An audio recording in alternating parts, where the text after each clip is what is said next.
You are listening to ESL Talk, a podcast made for English teachers by English teachers.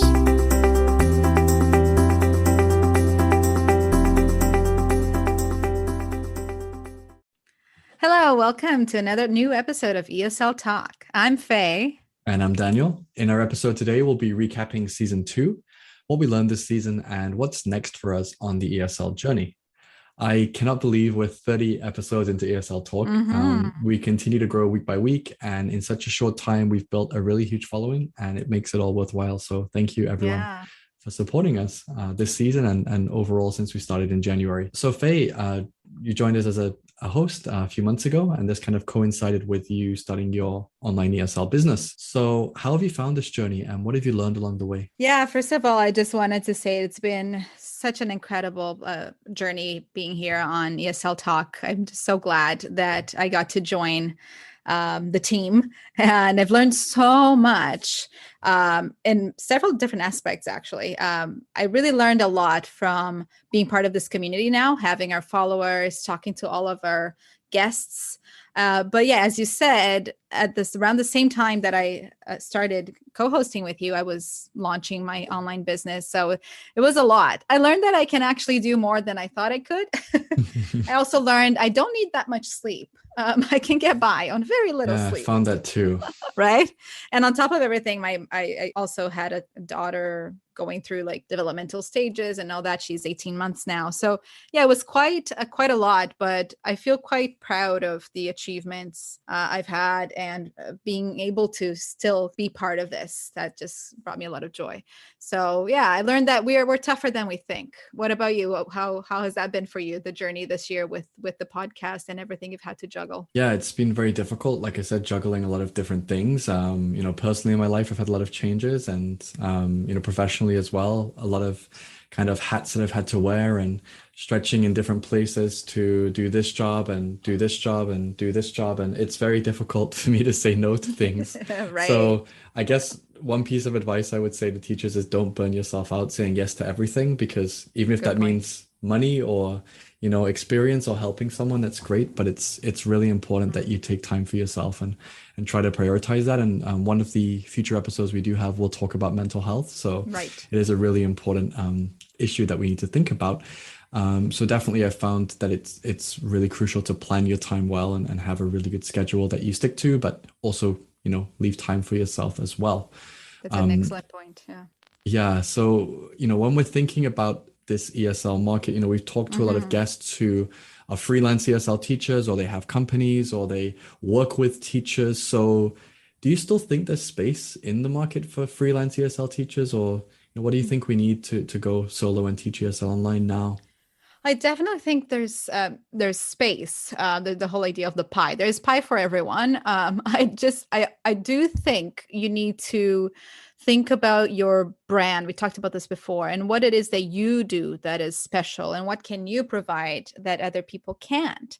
And I think that was something for me that I had to learn early on. It's like, what can I do that other people can't? Because if you just go the regular route, especially if you're trying to launch, let's say like I did, like launch yourself on Instagram first as a marketing tool, and you just do what other teachers do, like don't say this, say that, and like the same old videos that everybody's doing, and a word of the day post, and some of our guests talked about that even. You just have to think what makes me who I am as a teacher, what sets me apart, and just build your brand on that. Instead of thinking of what other people want to see, what do the followers want, think about what you can provide. Yeah, I was going to say, it kind of unrelated, comes from sales, but the one thing I always learned the year that I worked in sales is that people buy from people and people invest in people. So even if it's not, necessarily a product or a service that you're selling, followers and, potential students and people who want to see what you have to say, they'll most likely invest in you as a person because of your experiences, because of your skills, because of the way you approach things. For example, with you, Faye, you have a really huge following because you're not scared to just go out on the street and say, let's talk about this, or let's discuss this, or it's really interesting. And even for me, when I look through your posts, I don't need to learn these things, but I'm still kind of intrigued, and I'm like, this is really cool.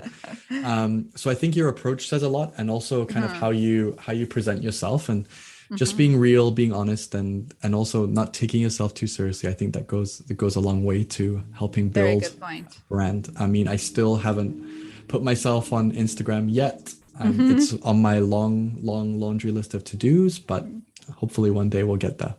Yeah, I think what you mentioned is a fact. Like a lot of people feel self-conscious as well, and like they don't want to make themselves look silly or put themselves out there and like show their faces. I've had lots of teachers approach me on Instagram that were just starting out and like, oh, how did you get to the following where you are? What's your secret? Like, can you give me some feedback on my profile? And I take a look at their profile and I see mostly, let's say, text posts. I don't see their faces. I'm like, I want to know who you are. Like the students want to know who you are. And they're like, oh, I'm too shy to do a video. I don't want to show up. I don't want to show my face in a story. I'm like, but that's how you connect. And that's what you said. People buy from people. And I think that that's a huge lesson for all of our listeners who are thinking of launching themselves online and starting a business online. You know, you need to connect with people. And yeah, that's the easiest way to do it. We do that in class, face to face with students, right? It's just Yeah. have a wider audience out there. That's a really good point. When I'm teaching classes in university and I'm teaching a semester at the beginning, students come into the classroom and they want to know who you are, they want to know about you, they want to kind of figure you out.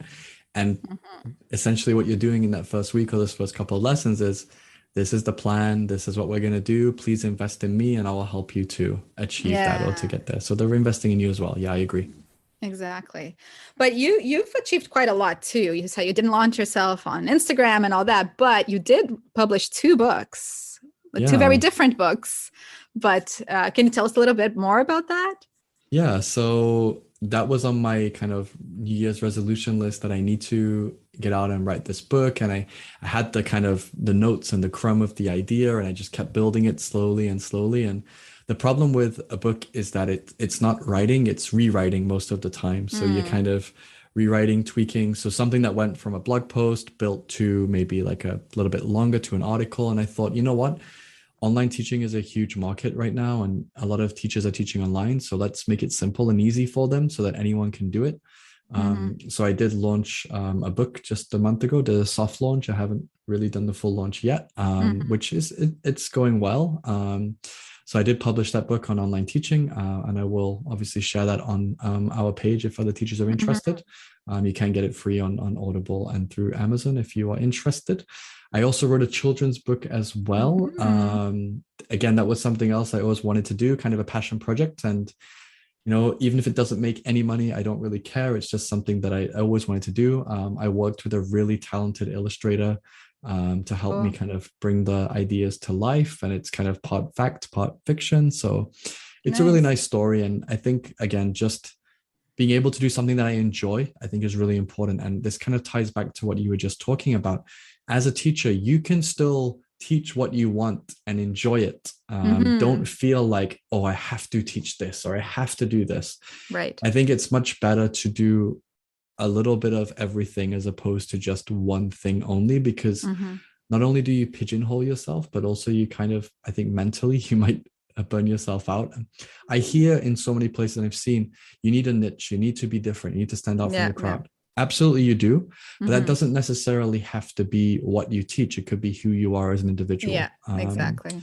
Because I've seen, again, a lot of courses or classes or whatever it is that people are promoting, which is fine. You do need to stand out. You do need to show what makes you special. And you might say, I'm the best at this, or I specialize in this. That's fine, but also specialize in other things, because as we're going to talk about a little bit later, if you only have one source or you only have one, hook, and that doesn't work, then what are you going to fall back on? Right. Exactly. Yeah. You got to branch out a little bit, right? And just not be afraid to dabble in different things. And I really admire you for doing that, for going through with that. It wasn't easy. And that's actually what I was going to ask you. Do you have any tips for those of us who might want to self-publish one day? Or it's really, really difficult to do it for self-publishing, because you need to not just think about the content, you need to format your book correctly. You have to think about the font, the style, the size, the page numbers, all these small things that you kind of don't think about. They have to be immaculate and they have to follow all of the guidelines. And even then, once I did my kind of like beta copies, I'd have to make big changes and it wasn't formatting correctly and all of those things. So my tips would be either use some software. So if you're going to work through Amazon, you can use their software directly, which helps. Oh yeah. Or think about maybe getting someone professionally to, spend a little bit of money just to get them to proofread it, to check it and to format it correctly. That could be worth the money as well. But absolutely, if you have something you're passionate about that you want to talk about, do it. Not only does it help you personally, it also helps you professionally as well. It's always great to put in your resume. And if you want to be, working at a higher level, or you want to be working as a consultant or working in higher education at universities and things like that, it's really important to have a body of work published. So do it. There's nothing to stop you. Just put a lot of time aside, and you need a good chunk of money as well to do it. It's not cheap, but hopefully if you recoup your money, then it's worthwhile. Yeah, at least break even, and then that's something you can say you've done, right? You've achieved. Yeah, that's awesome. Yeah. So just kind of going back to what we mentioned in the season, we've been really fortunate. We've had some really wonderful guests this season. So tell me, Faye, what were some of your highlights from season 2, and what did you learn from some of our guests? I know you learned from all of them, but some highlights in particular. I mean, it's so difficult to pick. Like there was just a lot. Our guests were awesome. Like this season, really, and a huge variety of backgrounds and experiences, and there's just a lot that we talked about that resonated. That really, really helps you think about things in a different way. But like some that come to mind that for me personally were really immediately helpful were first of all the episode on community with Kate. Building your teachers community, because that was a huge thing for me going into this online teaching on my own and the pandemic and all that. I'm a very sociable person, very talkative. I really missed connecting with people and teachers. Having the podcast really helped because we got to talk every week and talk to somebody else every week, but also Kate shared some really good tips, and I even joined her community of teachers after our episode. And that's been really great for me, just to connect with people and feel less alone out there. And also the 2 episodes we did that were more relevant for me personally, because talking more about kids. So we had the episode with Karina on teaching young learners. And if you guys have listened to that episode, you'll remember that I have no experience teaching young learners, really. I always avoided it. But now I have a young learner at home. I have a daughter that I have to raise. And a lot of things Karina mentioned, I found really applicable to my real life and how I'm going to be teaching my daughter at home. Same as Fabi's episode, the last episode we recorded on bilingualism. That was really good. And more of like a motivational talk for me to be like, yeah, I can do this. If I am motivated, and if I'm determined to have my daughter raised speaking both Portuguese and English, hopefully she won't lose that Portuguese knowledge over time. But according to Fabi, I can do it, So for me, those were like the 3 episodes that really stuck with me. What about for you? Yeah. Again, a lot of what you've just said resonates with me, and our guests as well have also said they've learned a lot from our guests that we've had on the podcast. Like you said, I've learned a lot. Our community is huge. We have so many wonderful teachers and professionals who are there to share and to give guidance and knowledge and information. And it's not necessarily to make money, of course not. I mean, that might be a part of it, but the majority of the time, people just want to share their stories. They want to share their knowledge on what they do, and helping each other feels great, because there's, like you said, there's a lot of pie out there, if you want to put it that way. And we can all, work together to reach our goals in terms of teaching and kind of supporting ourselves. And just to see the development as well in some colleagues that I used to work with who've been guests. So for example, Eric, episode 16, I worked with him 10 years ago, and he's doing amazing things now in the school district in the States. And, I got to meet lots of other really amazing teaching professionals, and I networked with some of our guests like Crystal in episode 19 and Kate in episode 23. We've been working on some projects professionally as well. So the fact that I got to do that and expand my knowledge and my teaching and what I do as well is amazing. So definitely do reach out. And this has been a platform to do that, because as teachers we can listen in and say, oh, I never thought about that, or I should try that, or let me look at that, or let me reach out to this person. We're all here to help, and we're all here to support each other. So I guess my message would be, feel free to reach out and contact us, and we'll be happy to help and point you in the right direction if we can. Yeah, exactly. That's been the best part for me too, is just meeting all of these amazing professionals. And I've stayed in touch with a lot of them. Like Kira, our guest on the IELTS episode, we did a live together on Instagram a couple weeks ago. I'm always sending followers to Fabi about bilingualism. It's just so nice to feel like, yeah, I know this person, and we've had a one-to-one, or like a talk, all three of us, Mhm. and that's really helped build that community even more. So yeah, definitely, if there are some of you out there that feel like that you have something you'd like to talk to us about and share, get in touch with us.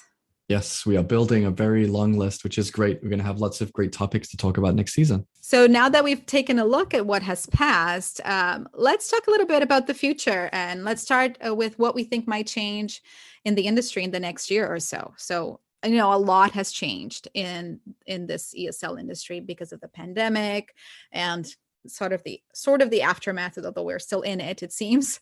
And we talked quite a bit about all of this that has happened, but do you think our industry is going to continue to change? Do you think some of it's going to go back to the way it was? I honestly think from everything I've seen and read and heard this year that there are changes coming, but maybe those are for the better. And let me kind of qualify that. There is a lot of change in terms of schools closing, which is obviously sad and it's not good. No one wants to see that, but there is the shift online now, so that we can now reach more students than ever, and students can reach us more than ever. Right. And I'm very fortunate that I have some platforms or some schools that I work with where I get to work with students from new countries. I get to learn more about new cultures. So I think that's great. Obviously, there's always going to be flux. There's going to be ebbs and flows. And, one hot topic at the moment is about, in China, where online ESL companies are closing their doors, and kind of it's causing some, I guess, uncomfortable feelings among teachers, because they're thinking, what am I going to do? Where am I going to go? This is all I have. So I would say the industry is changing, but my message would be to anyone that is teaching online is, don't just teach with one school, or don't just teach with one company. Teach with 2 or 3 schools, or, if it's possible, I mean, it's not always practical, but as I do, have a part-time university job, or a part-time college job, or a part-time language school job. Have a part-time online job, maybe do some writing assessment or speaking assessment or tutoring. So if you have a few little things, then that can be great, because maybe this one thing, this one job doesn't work out. I can maybe do more here, or do less here, or build this. So I think the industry is there's definitely going to be more choice for students. There's going to be more variety, but that's a great opportunity for us, because as we've mentioned a lot in previous episodes, we can kind of improve our knowledge, improve our skills, improve our qualifications, be marketable, be approachable, and try to find something that works well for us and also for students, so that we can kind of survive and have food to eat, but also do something meaningful and do something positive for students. So I did just kind of touch before about this specific issue that's kind of people are a little bit worried about right now, which is the schools in China closing down, or saying that they can't have foreign teachers, or there's a limit. So what are your thoughts on this? Because I guess you might have heard quite a lot about this as well. Yeah, I've heard about that, but I've also experienced that firsthand here in Vancouver. A lot of schools shut down, and I was let go of my teaching job at a college here, which is basically like the dream job I had. And a lot of my coworkers who were in the same situation actually ended up changing careers. And I understand that, I totally get it, because you get to a point in your career where maybe you've been teaching for 15, 20, 30 years, and you're like, there's no schools are hiring. So you have to do this total shift, and okay, I have to build my brand online, which is basically what I ended up doing, and find something else to do, or make those connections again. It's a lot of work. And I understand some teachers, and I think there's an episode we wanted to do on that, about teachers changing careers, right? Did decide to just take the leap and change completely. But for those of us that decided to stick with it, I do feel that ultimately, like you said, like there's a lot out there now. So there are these big companies shutting down in China. But like I said, if you make sure you have different different opportunities, if you pursue different types of teaching, different schools, other maybe writing and not just teaching, you actually can do a lot more now. You actually have a lot more opportunity, more flexibility with your time. It just takes a lot of work at the beginning to figure out what's out there, what from those things, what you actually want to do or what you actually like doing, and then decide what you want to pursue. But once you do find that, I do feel like it's ultimately for the best in a way. Yeah. And like you mentioned, it's not for everyone. I think it may be generational as well, fortunately, unfortunately, I'm not sure which one, but as we're a little bit younger, maybe we are more adaptable and we are able to kind of make those changes. And we're fine with technology, but obviously for our colleagues who may be a little bit older, it's not necessarily so easy, and it requires a lot of work. And when you have pressures of mortgages and children and bills, etc., it can be really stressful. So I totally understand that, but I think we were both kind of in the right place at the right time, where we were able to kind of use this horrible situation to our advantage in some way and try to get the best out of it. So it's been tricky, but I do think that the more options that you have as a teacher, the more fulfilled you're going to be, and the more hopefully that students will get out of it as well. But talking about these trends, are there any trends you've noticed that you're happy to see become more commonplace now? Yeah, definitely the whole idea of online teaching, like teachers creating their own programs and the students having direct access to teachers, I think is a really interesting trend. Because in the past, we all had to have jobs or an agency or a school to be able to find students, right? To be able to teach. And we couldn't really teach what we wanted exactly most of the time. You had to follow a curriculum, follow a lesson plan and whatnot. But I find really liberating now that you can just teach what you want, what you feel comfortable teaching, and you will find students who are interested in that. It might take time and work. We've talked about that, but you do have direct access to students now.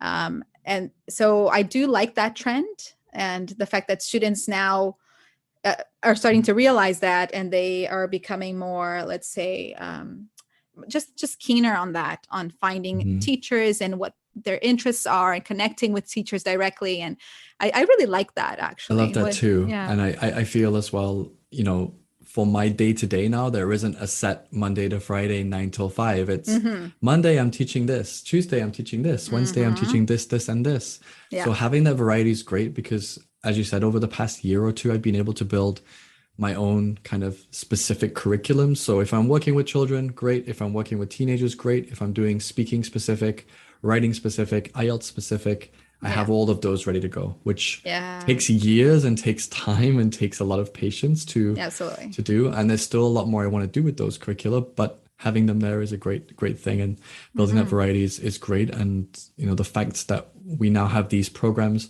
and I'm not going to turn around and say my program is better than this or does this. It's pie. There's enough for everyone. Exactly. It's in the supermarket, you have all the options, and some are better than others. Some work better for you. You prefer some to others. It's not necessarily, comparing apples and oranges. It's exactly whole different thing.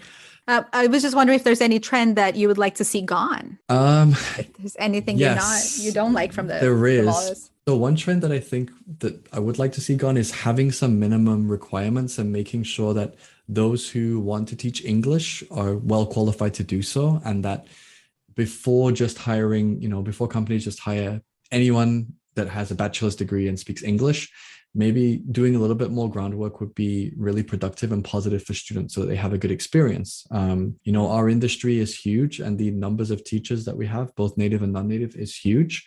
But I feel like if you're a parent in another country and you're paying for classes, and the teacher is, maybe they've just finished university, maybe they only have a bachelor's, and maybe they're not taking the job seriously, or they don't know some of the skills or techniques or strategies needed to help that student, that can really affect the student.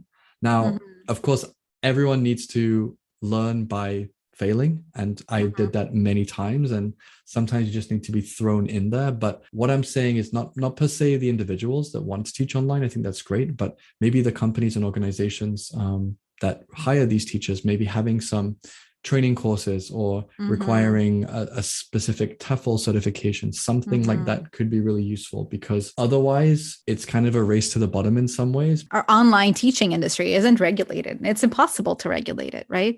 But I agree that maybe a trend that could happen is just students and companies having more awareness that you should check the teacher's qualifications and training, and we had an episode on certification specifically, and I think we agreed that having at least a 1-month TESOL certificate is pretty much essential if you want to start teaching, because that'll give you all the minimum, give you the minimum viable product to teach, Now, I'm also really excited to start working on the episodes for season 3.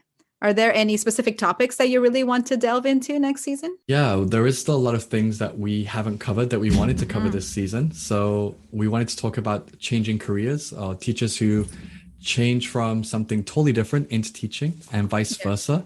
I think that's a really important topic that we should cover.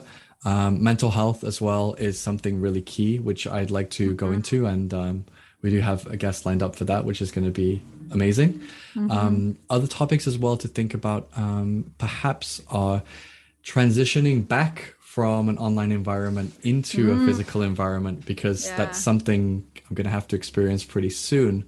So those are kind of 3 or 4 ideas that we're going to discuss in season 3. What about for you, Faye? Yeah, I'm really excited about, we have an episode planned about mindset. We have a guest that specializes in that and like helping our students. We talked a little bit about that on our Teaching for Immigration and Teaching for IELTS episodes, but like just working with the student mindset and how we can adjust expectations and all that as more like a way to prepare them for their actual classes. I think that's a really interesting topic and something that we all struggle with, especially at the beginning.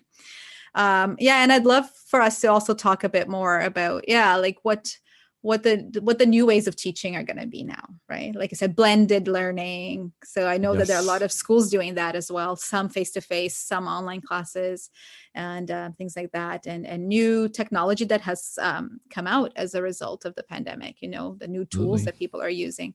So I think there's a lot. And I love for our listeners to send us some suggestions of topics that they would like to hear us go deeper into and talk more about. Now, what about personally for you? What does 2021 hold for you? Wow. 2021 has been such a blur, and I'm sure for everyone, it's just kind of all meshed into 2020 and it's all like, the same and kind of Groundhog Day. For me, towards the end of the year, I just want to get to a point now where I have that balance of work and life, because I don't necessarily think I've had that too much this year with everything that's been going on. So just getting that work-life balance back, being able to slowly transition to more independent, teaching for myself. I still do enjoy and I still love, the kind of hands-on face-to-face teaching. And I'd like to still do that part-time, but maybe just blending that with a couple of days as well, teaching online. And then beyond that, hopefully start to build my website, build my courses, start to improve my curriculum and get that ready so that when I am teaching online, it's the best that it can be. What about for you, Faye? Yeah, I'm really excited about, as a result of my Instagram work and all that, I just started collaborating with Oxford Publishing, and I'm going to start creating content for them for their Instagram.